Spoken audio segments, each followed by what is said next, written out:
Magandang gabi po sa inyong lahat. Ngayon po ay pagpapatuloy natin ang pagbabasa sa aklat ng mga bilang. Tayo po ay nasa Kapitulo 5 na. Kumusta na ang inyong araw, ang inyong buong maghapon, ang inyong buhay? Sana ay nasa ilalim tayo ng pagpapala ng Panginoon. Ngayon po ay babasahin natin ang pagpapatuloy sa aklat ni Moises. Pero bago ang lahat, tayo po muna ay manalangin. Ama namin Diyos sa langit, maraming salamat po sa inyo.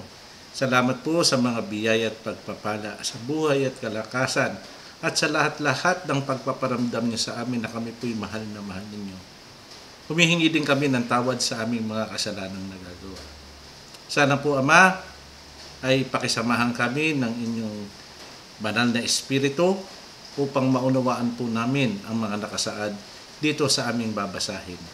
Patnubayan nawa po ninyo ang mga makikinig, manonood sa gabing ito. Pagpalain nawa po ninyo ang bawat sa amin, Ama. At maraming salamat sa inyo. Ang lahat po hinihiling namin sa pangalan po ng aming Panginoong Hesus. Amen. Simulan na po natin. Mga bilang. Bilang 5, 1 hanggang 31. Sinabi ng Panginoon kay Moises, utusan mo ang mga Israelita na palabasin nila sa kampo ang sinumang may malubhang sakit sa balat o may lumalabas sa kanyang ari dahil sa karamdaman o ituring siyang barumi dahil nakahipo siya ng patay. Palabasin ninyo sila, lalaki man o babae, para hindi marumihan ang kampo kung saan ako naninirahan kasama ninyo. Kaya pinalabas sa mga Israelita ang mga tao, ng ganoong tao sa kampo ayon sa iniutos ng Panginoon kay Moises. Pagkatapos, sinabi ng Panginoon kay Moises, sasabihin mo sa mga Israelita na kung ang isang lalaki o babae ay sumuway sa gusto ng Panginoon sa pamamagitan ng paggawa ng masama sa kanyang kapwa, nagkasala ang taong iyon. Kailangang aminin niya ang nagawa niyang kasalanan at kailangang bayaran niya ng buo ang ginawa niya ng masama at dagdagan ng 20% ang bayad. Pero kung patay na ang ginawan ng masama at wala na siyang malapit na kamag-anak na tatanggap ng bayad, ang bayad ay mapupunta sa Panginoon at kailangang ibigay ito sa pari, kasama ng tupa na inihandog ng pari para tubusin ang kasalanan ng taong yun. Ang lahat ng banal na regalo na dinala ng mga Israelita sa mga pari ay magiging pag-aari ng pari.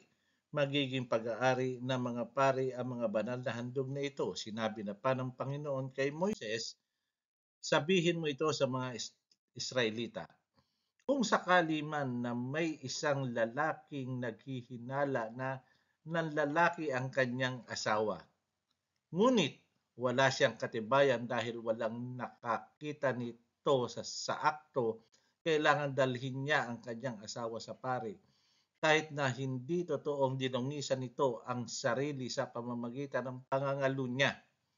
At kailangan magdala ang lalaki ng handog na 2 kilong harinang cebada para sa kanyang asawa. Hindi niya ito dapat lagyan ng langis o insenso dahil ito'y handog ng paghihinala. Dadalhin ng pari ang babae sa aking presensya. At pagkatapos ay maglalagay ang pari ng tubig sa mangkok na gawa sa putik at lalagyan niya ito ng alikabok na mula sa sahig ng toldang tipanan.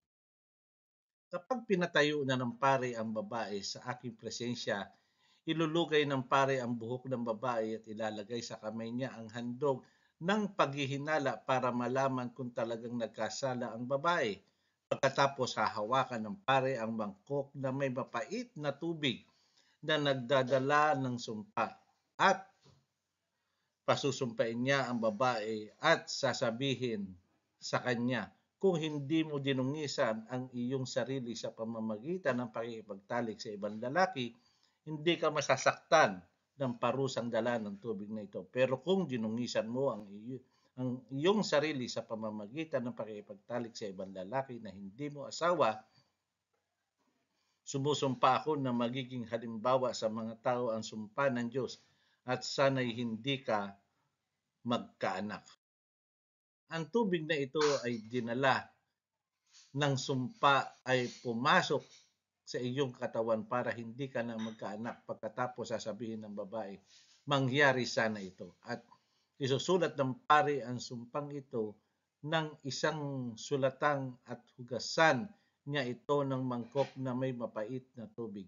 Kapag pinainom sa babae ang mapait na tubig na nagdadala ng sumpa at kung may kasalanan siya, magiging dahilan ito ng matinding paghihirap niya kung talagang nagkasala siya. Pagkatapos, kukunin ng pari sa kamay ng babae ang handog ng paghihinala na inihandog ng asawa niya dahil paghihinala nito. At itataas ito ng pari sa aking presensya at dadalhin sa altar. Kukuha ang pari ng isang dakot na handog na ito upang malaman kung nagkasala nga ang babae o hindi at susunugin ito sa altar. Pagkatapos, ipapainom niya sa babae ang tubig.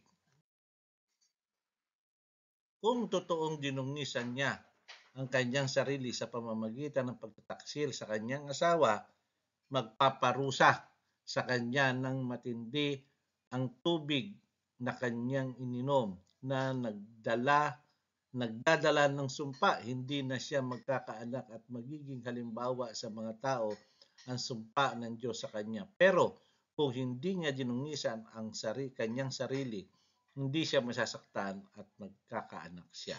Ito ang kautusan tungkol sa lalaki na naghihinala sa kanyang asawa. Kung nadungisan ng babae ang kanyang sarili sa pamamagitan ng pagtataksil sa kanyang asawa o naghihinala ang lalaki sa kanyang asawa na nanlalalaki ito, kailangang patunayan o patayuin ng pari ang asawa niya sa aking presensya at ipagawa ang kautusang ito sa kanya. Walang pananagutan ang lalaki pero may pananagutan ang babae kung nagkasala siya at magdudusa siya sa kanyang kasalanan. Nakita po muna natin ang alituntunin ng Panginoon sa kanyang bayan na ang lahat ay organized po. At sana ay naunawaan po natin pati na kung sino ang tatayo at sino ang gaganap. Maraming salamat po sa inyo at nawa ay magamit natin ito sa ating kabuhayan na ang Diyos ay hindi natin basta-basta paglilingkuran kundi buong puso at buong pagsunod natin gagawin ng mga bagay nito. Sa pagtatapos, tayo po muna ay manalangin. Ama namin Diyos sa langit, maraming salamat po sa inyo sa mga bilin niyo po sa amin, sa mga alituntunin po na nakikita namin sa aming mga binabasa na kami po ay dapat sumunod. Salamat po sa inyo at nawa ay sa aming buhay Kristiyanong ito ay sumunod po kami sa mga tagubilin ninyo na hindi pwede ang aming kalooban ang masusunod kundi ang inyong kalooban. Pagpalain mo po nyo ang aming mga kapatiran, ang mga balakin sa buhay at patuloy ko pong dinadalangin sa inyo ang aming pinapatayong bahay-sambahan sa Balasing na sana po ito ay matapos ng tapos na tapos at sana magpadala po kayo ng mga mabubuting puso at may bukas na bulsa upang mag-donate po ng kanilang kayamanan na inyong pahiram at kaloob. Muli po, salamat sa inyo at ang lahat po hinihiling namin sa pangalan po ng aming Panginoon Jesus. Amen. Okay, maraming salamat po sa inyo hanggang sa susunod. Pagpalain tayo ng pag-umika.